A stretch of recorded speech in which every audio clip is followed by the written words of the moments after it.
They laughed when the transmission came through. Not nervous laughter. Not diplomatic politeness. The kind of laughter that comes from a species that has never truly been challenged. Across the polished black floor of the Carthuan High Council chamber, alien admirals flicked their crests in amusement as the hologram rotated in the center of the room. One human fleet. 47 vessels. Mixed tonnage. Scarred hulls. No visible supercapital escorts. At its center floated a single battleship. "Is this a ceremonial escort?" one strategist asked dryly. The Imperium had conquered 11 star systems in the last century. They did not fear newcomers. They catalogued them. 3 months earlier, the Carthuan Imperium had annexed the human colony of Epsilon Eridani IV. Official statement: border correction. Unofficial reality: orbital bombardment. 8 million civilians, hospitals included. Humanity had responded with silence. No emergency session at the Galactic Assembly. No trade embargo.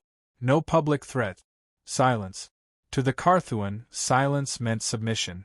So when the lone human fleet translated into the Vraxos system, an outer imperial stronghold, they assumed it was political theater. A show of wounded pride. The transmission arrived crisp and unhurried. "This is Admiral Elias Ward of the Terran Navy," the human voice said. Calm. Steady. "We are here regarding Epsilon Eridani IV. The Carthuan Prime Marshal, Zelrath, leaned forward. "You have no authority here, human. Withdraw immediately." A pause. "Negative." A ripple of laughter again. "You are outnumbered 7-1, Zelrath continued. "Your vessels are technologically inferior. You cannot possibly intend hostilities." Ward didn't raise his voice. "We intend to demonstrate something." That was when the Carthuan fleet began maneuvering. Thousands of crescent-shaped warships drifted into attack formations. Gravitic anchors locked down hyperspace exit vectors. Plasma lances hummed to life. On the bridge of the TNS Retribution, Ward stood with hands clasped behind his back. Around him were officers who looked more like tired professionals than galactic conquerors. A few gray hairs. A few scars. People who had mortgages and old grudges. Commander Sofia Alvarez stood at tactical. Former civilian educator. Widowed during the bombardment of Epsilon Eridani IV. She didn't blink. "Enemy weapons charged," she reported. "Range?" Ward asked. "Optimal in 20 seconds. The Carthuan fired first. Brilliant plasma streams crossed the void in synchronized waves, turning space into a burning lattice of annihilation. The human fleet did not scatter. It tightened. And the retribution flared. Not with conventional shields. Space itself warped.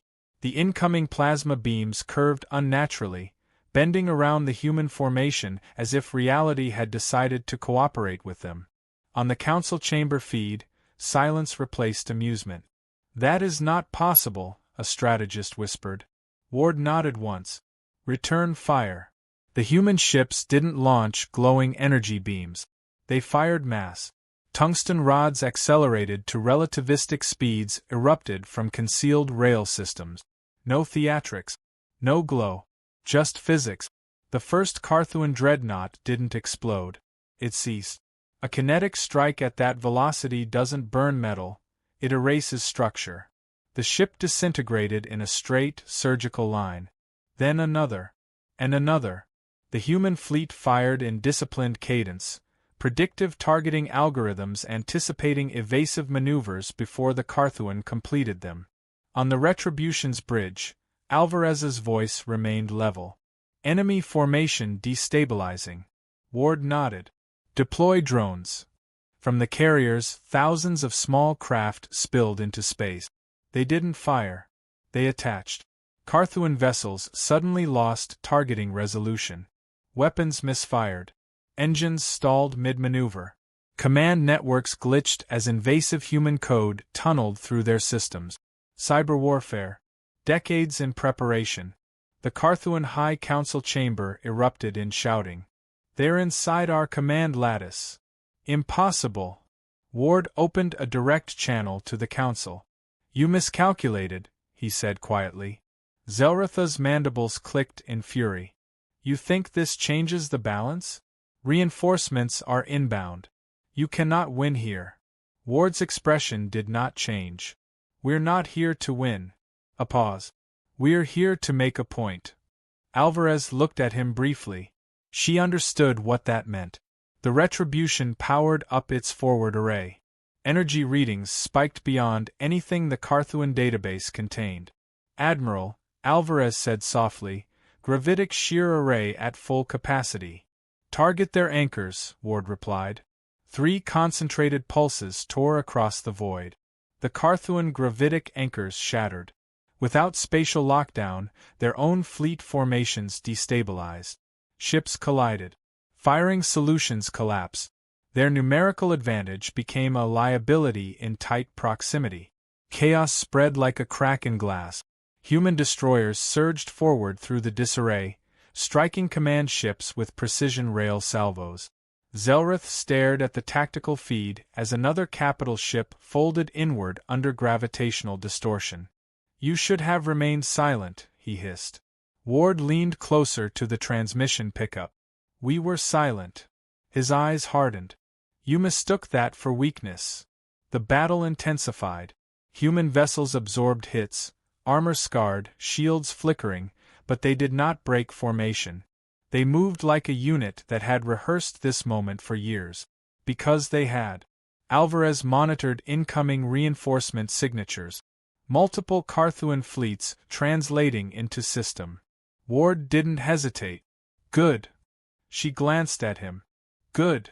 Means they're committing. On the council feed, Zelrath straightened slightly, regaining composure. You see, the marshal said coldly. Your demonstration ends here. Ward's lips twitched almost imperceptibly. You still think this is the demonstration? Before Zelrath could respond, new alerts flooded Carthuan command network. Border outposts reporting sabotage. Fuel depots detonating. Shipyards under attack by unidentified stealth vessels. The High Council chamber fell silent as red indicators lit up across their territory. Ward spoke evenly. You assumed one fleet was a bluff. The holographic map behind him updated. Human signatures, deep within Carthuan space. Impossible positions. We've been studying you for a long time, Ward continued. Your tactics, your politics, your supply chains. Alvarez added quietly, your arrogance. The marshal's composure cracked. This is war. Ward's reply carried no heat. No. He watched another Carthuan dreadnought vanish under kinetic impact. This is the consequence. Outside, the void burned with silent violence. Human ships advanced through debris fields carved by their own strike. The single fleet held formation against overwhelming numbers. And across the Imperium, systems that had never known vulnerability began to flicker. The Carthuan had believed humanity fragmented, politically divided, slow to anger. They were correct. But they had misunderstood something critical. Humans argued about everything, until someone killed their children. On the Retribution's bridge, Alvarez watched casualty reports scroll in, human losses mounting, but controlled. Admiral, she said quietly, this is only the first wave. Ward's gaze remained fixed forward. I know. Outside the viewport, the Imperium's reinforcements arrived in brilliant flashes of hyperspace translation. Thousands more ships. The Carthuan believed they were surrounding a lone fleet. What they didn't understand yet was that the fleet at Vraxos wasn't alone, and it was never meant to survive quietly. The second wave of Carthuan reinforcements arrived like a steel tide. Hyperspace ruptured in violent flashes as hundreds, then thousands, of Imperial warships translated into Vraxos. The void filled with crescent hulls, layered formations, command hierarchies snapping into place with mechanical precision. On the bridge of the TNS Retribution, the tactical display shifted from red to crimson. Confirmed, Commander Alvarez said. They've committed 3 full-sector fleets. Admiral Elias Ward studied the projection without visible reaction. That's more like it. Around him, the bridge crew worked with the quiet efficiency of people who had already made peace with risk. No shouting, no theatrics, just professionals at war. On the Carthuan High Council feed, a new commander replaced the fallen Zelratha's tactical oversight, a younger warlord named Drevos. Ambitious, politically hungry. You have overextended, Drevos announced across open channels. Your fleet will be annihilated. Ward's response was almost conversational. You're mistaking exposure for vulnerability. The Carthuan fleets surged inward in layered assault waves, overlapping fields of plasma and particle lances turning space into a furnace. The sheer volume of fire eclipsed the first engagement. Human destroyers were hit. One frigate vanished in a blinding flare. Alvarez's jaw tightened. We just lost the Ardent. Ward inclined his head once. Log it. No dramatic speeches. No wasted words. Outside, the human formation shifted, not retreating, but compressing into a tighter defensive shell around the Retribution. Drevos smiled thinly in the council chamber. They are consolidating. They are breaking. Ward murmured, execute breaker pattern. The human fleet did something unexpected. Instead of pulling back, it split apart. 47 ships fractured into irregular vectors, accelerating into the densest clusters of Carthuan vessels. From a distance it looked suicidal, like shards of glass thrown into a storm. Then the first detonations rippled through the Carthuan lines. Not explosions. Chain reactions. The drones that had latched onto Carthuan hulls earlier activated dormant subroutines. Targeting systems inverted. IFF protocols scrambled. Automated defense grids began firing on friendly ship. Confusion spread faster than plasma. Why are our cruisers engaging each other? A Carthuan officer demanded. Alvarez allowed herself the faintest smile. Because their AI prioritizes threat over identity when stress thresholds spike. Ward added quietly, we helped it spike. The Carthuan numerical advantage became a liability again, tight formations now a tangle of crossfire and misidentification. Human ships exploited the chaos, diving between enemy vessels and launching concentrated kinetic salvos at structural weak points already mapped years prior. Drevos snarled. Reassert command overrides. But another alert cut through the chamber. Corward Shipyard Sigma is offline. Fuel depot chain at Virex Prime has detonated. Border relay grid compromised. Drevos froze. Those sectors are 12 jumps away. On the Retribution, Ward tapped a command. The central hologram expanded, revealing red human markers deep within Carthuan territory. Stealth flotillas. Sleeper assets. Long-range strike platforms embedded in asteroid belt. We didn't just come here, Ward said calmly over open channel. We positioned ourselves. Alvarez pulled up intercepted Carthuan communications, panic creeping into disciplined tones. They're pulling internal defense fleets from their core sectors, she reported. Ward nodded. Which means Vraxos just became their ego instead of their strategy. The human fleet surged again, driving hard toward the Carthuan command nexus ship. Focused. Relentless. One Carthuan battle carrier attempted a retreat maneuver, only for a human cruiser to micro-jump directly into its projected vector. At near-contact range, the cruiser discharged a broadside of hyper-accelerated slugs. The battle carrier split open like overripe fruit. Drevos stared at the feed in disbelief. You cannot sustain this level of attrition, he hissed. Your economy is fractured. Your government's divided. Ward's reply was colder than before. You're confusing politics with survival. He gestured to Alvarez. Signal Earth. Across human space, contingency protocols escalated. Civilian factories retooled without fanfare. Orbital platforms shifted into defense configuration.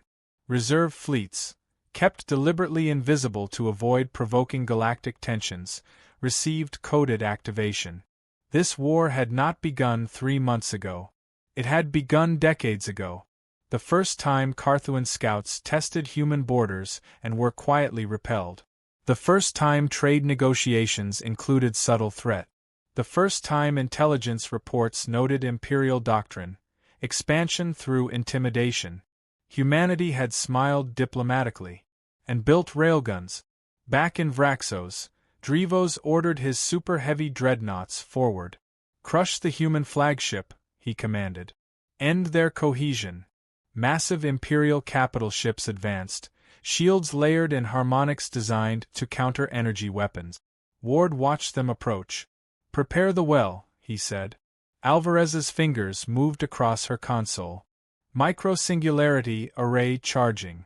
The Retribution's forward hull opened once more. This time, the weapon didn't fire immediately. Instead, a gravitational anomaly bloomed between the approaching dreadnoughts, small at first, then violently unstable. Space bent inward. Carthuan vessels struggled to compensate as their formation warped. Disperse! Drevos shouted. Too late. The anomaly collapsed in a controlled implosion, shredding shields and tearing armor apart under impossible tidal forces.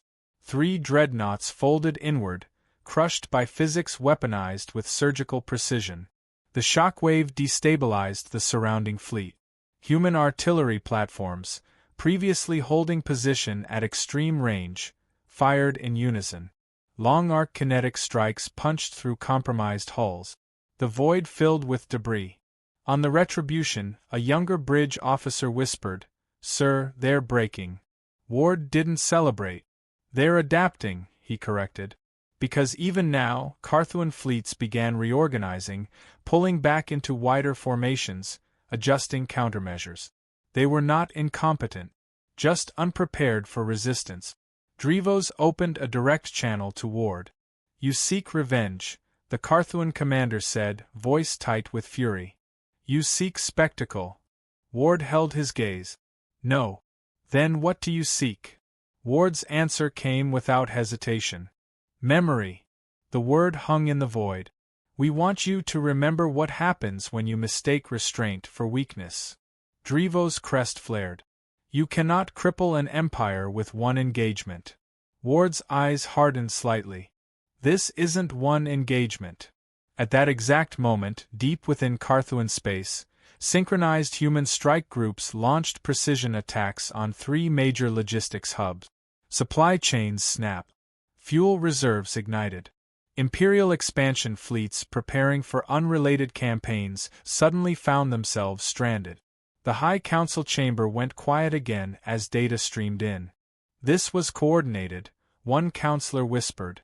"Yes," Ward said softly. "It was." The fleet at Vraxos had never been meant to win through brute force. It was the visible pressure point, the distraction, the hammer striking loud enough to hide the knives working elsewhere. Alvarez looked at the widening tactical map. Carthuan reinforcements slowing, hesitation creeping into their maneuvers. "They're realizing," she said. Ward nodded. "They assumed one fleet was a bluff." Outside, human vessels accelerated once more, punching into the fractured Imperial lines with renewed precision. "And now," Ward murmured, "they're starting to understand it was bait." By the 4th hour, Vraxos no longer resembled a battlefield. It looked like a warning. Carthuan hulls, once pristine crescents of Imperial dominance, drifted broken and venting atmosphere. Entire squadrons floated dark, disabled by cyber intrusion or gutted by relativistic strike. Radiation storms shimmered where gravitational weapons had torn at the skin of space itself.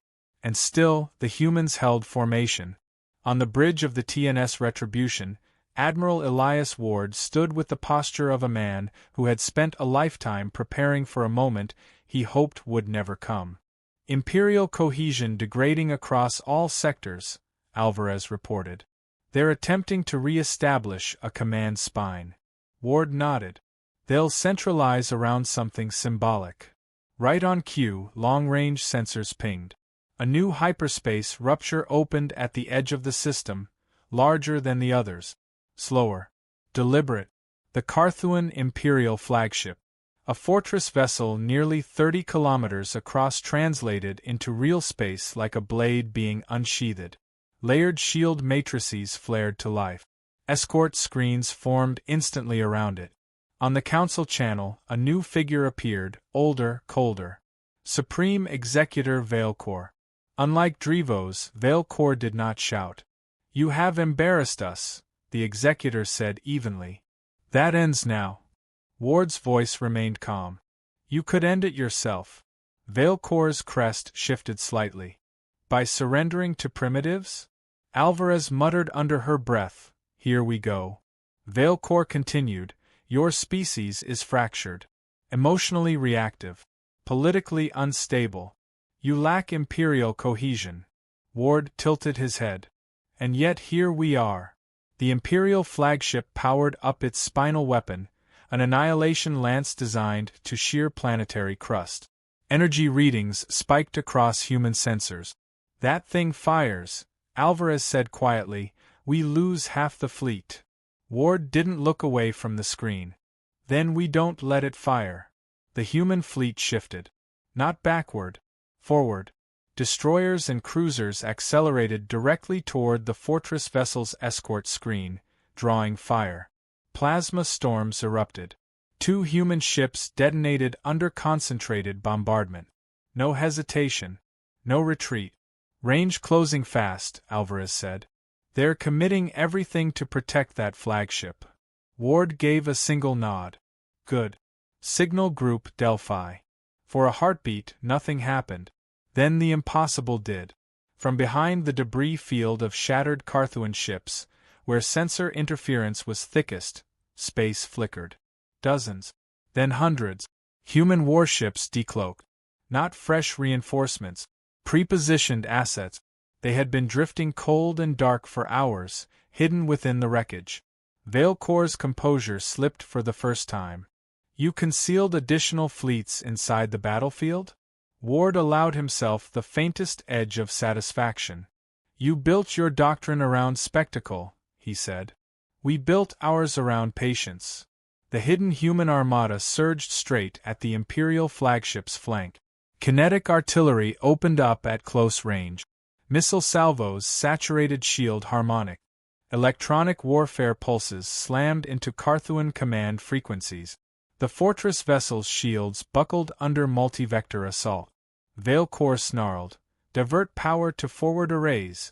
Destroy their central battleship." The annihilation lance reached critical charge. On the Retribution's bridge, warning klaxons pulsed. 10 seconds to discharge. Alvarez snapped. Ward's voice remained steady. "Bring us closer." She glanced at him. "Sir." "Closer." The Retribution accelerated directly toward the Imperial flagship. Every Carthuan gun in range targeted it. The human battleship's armor screamed under impact. Internal systems flickered. One deck depressurized. "Shields at 20%. Alvarez shouted. Ward didn't flinch. "Lock singularity array on their spinal mount." Alvarez's eyes widened slightly. "That close?" "Now." The Retribution's bow split open once more, gravitational emitters whining at the edge of structural tolerance. The annihilation lance fired. A beam of concentrated stellar fury tore toward the human flagship. At the same instant, the singularity array discharged. Space warped violently between the two vessels. The annihilation beam bent. Not fully, but enough. Instead of striking the Retribution head-on, the beam grazed past, shearing through the Imperial flagship's own shield matrix at an unstable angle. Feedback cascaded through its systems. The singularity pulse followed, collapsing against the weakened spinal mount. For a moment, nothing happened. Then the Imperial flagship split along its central axis. Not in a glorious explosion. In structural surrender. Its own weapon tore it apart from within. Across Carthuan channels, silence spread like frost. Veilcor's image flickered amid sparks and smoke. "You would risk mutual destruction," he whispered. Ward's expression hardened. "We already did." The flagship's core went critical. Human ships veered away as the fortress vessel imploded, debris scattering outward in a widening storm. When the light faded, the symbol of Imperial invincibility was gone. All across the Vraxos system, Carthuan ships began transmitting surrender code. Alvarez stared at the tactical board. "They're standing down," she said quietly. Ward closed his eyes for a brief second, just long enough to feel the weight of the lives spent getting here. "Open channel," he ordered. A shaken Carthuan council representative appeared, replacing the fallen executor. "You have demonstrated superiority," the alien said carefully. "State your terms." Ward leaned forward. "Recognition of Terran's sovereign borders. Granted. Immediate withdrawal from all contested systems." A pause. "Granted. Reparations for Epsilon Eridani 4. The counselor hesitated. "Negotiable." Ward's voice sharpened for the first time. "Not negotiable." Silence. "Granted." Alvarez added, "Public acknowledgement of the bombardment." Shock rippled visibly through the alien's posture. "You would force humiliation?" Ward shook his head slowly. "No. We would ensure memory." Long seconds passed. Finally, the counselor lowered his crest. "Agreed." The channel closed. On the bridge, no one cheered. They simply breathed. Outside, debris drifted where the Imperial flagship had once dominated the void. Alvarez looked at Ward. "So that's it?" she asked. Ward stared at the ruined battlefield. "For them," he said softly. She followed his gaze. "And for us." Ward didn't answer immediately. Because even as surrender codes echoed through Vraxos, long-range sensors picked up something new. Not Carthuan. Unknown signatures. Watching. Humanity had just rewritten the balance of power in the region. And in a galaxy that respected strength above all else. That kind of message never goes unnoticed. The Carthuan envoy arrived quietly. No fanfare. No escort fleet. Just a slender diplomatic cruiser gliding into Earth orbit as if it were a private shuttle. The sight alone had half of Earth's orbital defense grid scanning nervously. On the observation deck of Liberty's Reach Station, Admiral Elias Ward stood with Commander Sofia Alvarez at his side. Both had spent decades building the kind of calm that only comes from living on the edge of annihilation. The lead alien descended the ramp. Smaller than Zelrath, older than Drevos, its gray crest streaked with white. It bowed, not a sign of submission, but recognition. "I am Speaker Thauron," the alien said, voice steady and measured. "I come not to threaten." Ward folded his hands behind his back. "That's refreshing." Thauron's mandibles shifted, a gesture resembling a smile. "You demonstrated overwhelming superiority. You could have marched to our core worlds. You did not." Ward's lips barely twitched. "We didn't need to." "You spared civilians," Thauron continued. "That is unusual." Alvarez leaned slightly forward. "We're not you." "Precisely," Thauron said. "That is the problem with your species. You resist, yet you restrain. You plan, yet you surprise. You fight like no one expects, and you forgive selectively." Ward's gaze hardened. "We don't bomb hospitals." The words landed heavier than any kinetic strike ever could. Thauron inclined its head. "For centuries, the Imperium expanded through fear. Every species complied because resistance meant annihilation. You resisted. And yet you did not annihilate." Ward allowed a beat of silence. "We don't rule the galaxy. We correct it." For a long moment the envoy studied the humans. Then it spoke carefully. "The Imperium is fractured. Our expansionist doctrine is under scrutiny. Many question the old ways." Alvarez raised an eyebrow. "You're asking for peace." "I am asking," Thauron corrected, "for evolution." The final twist revealed itself not in ships or weapons, but in mindset. Humanity hadn't sought empire. They had sought boundaries, respect, consequences. Ward considered the alien carefully. "If this is deception, if your intentions are false." Thauron's gaze didn't waver. We understand. Ward extended a hand. A simple, human gesture. Thalrin hesitated, then mirrored it with an articulated limb. Not quite a handshake, but close enough. Somewhere, in the dark humor of the universe, a war that began with arrogance ended with reluctant respect. Alvarez leaned slightly closer. You trust them? Ward gave a dry, older man smile. No. She smirked faintly. Good. Then you're consistent. He turned to look at Earth. Blue. Stubborn. Beautiful. They assumed one fleet was a bluff, he murmured. Alvarez chuckled. Turns out it was foreplay. Ward's laughter was rough and tired, but genuine. Let's hope we don't have to escalate the relationship. Behind them, Earth's orbital defenses remained fully armed. Human shipyards continued construction. Because humanity had learned one truth. Peace is preferable, but preparation is permanent. Far across Carthuan space, young officers now studied human doctrine with a new, trembling line in their manuals. Never assume silence means surrender. Never assume restraint means weakness. Never assume a human fleet is bluffing. And for the first time in a millennium, the galaxy understood that humanity did not negotiate through fear. They negotiated through consequences. And consequences, unlike empires, last forever.